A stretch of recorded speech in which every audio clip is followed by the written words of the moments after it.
I sat down with Balinese High Priestess Resi Alit to hear her story. Ida is the only female High Priestess in Bali and the only Hindu Dharma who was not born into a prestigious family nor formally trained. In fact, she was born in a peasant family of farmers. Her story is extraordinarily unique in that within the Balinese culture, it is believed that only certain people who have either been born into certain family lineage or have had intense training can reach revelation. Ida Resi Alit is a walking, praying, chanting, holy water blessing, proof of our divine birthright.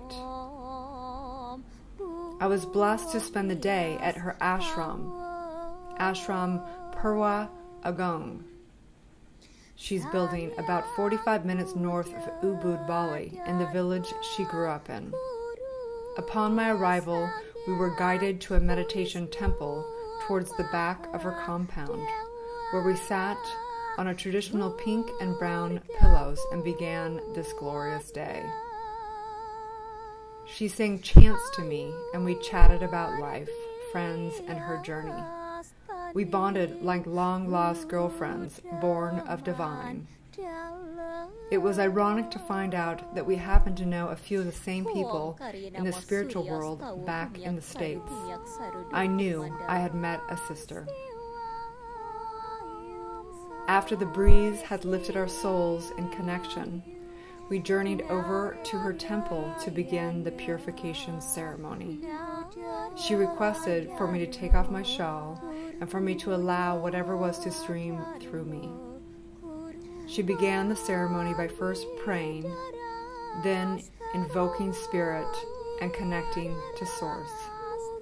Then she began to chant a foreign language beyond the earthly or human realm.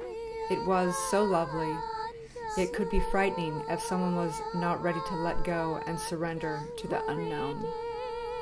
Then she turned her body back towards me, kneeling high up on a ledge. I stood below and in front of her, anticipating what was to come. And then it began. Pitchers of holy water drenching me in a shower, vessel chants releasing of energies, purifying to the truth. She said, "Let go, stomp your feet, this is a blessing." The only thing that kept going through my thoughts were, I want to go home, I'm ready to go home. Not in the traditional sense of wanting to go home, but to the home of heaven, here in my heart, to spirit, to myself.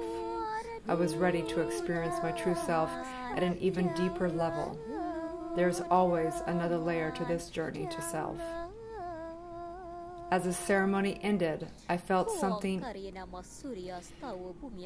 between being a drowned rat and an enlightened being. I felt renewed. It was like the amnesia had been shed away again for another moment of calm, clarity, and peace. Then I changed into dry clothes and gave hugs of goodbye, wondering what cognitions were to transpire out of such a lovely day. Feeling blessed, I looked back on my time with this beautiful woman, Ida, and asked myself, what is it that I would like to write about? What was the poignant point of this experience? What stood out in my heart and mind? I had looked her up prior to interviewing her, realizing her profound story of her revelation, how she had come from a peasant family, had become depressed, began meditating, and had out-of-body experiences.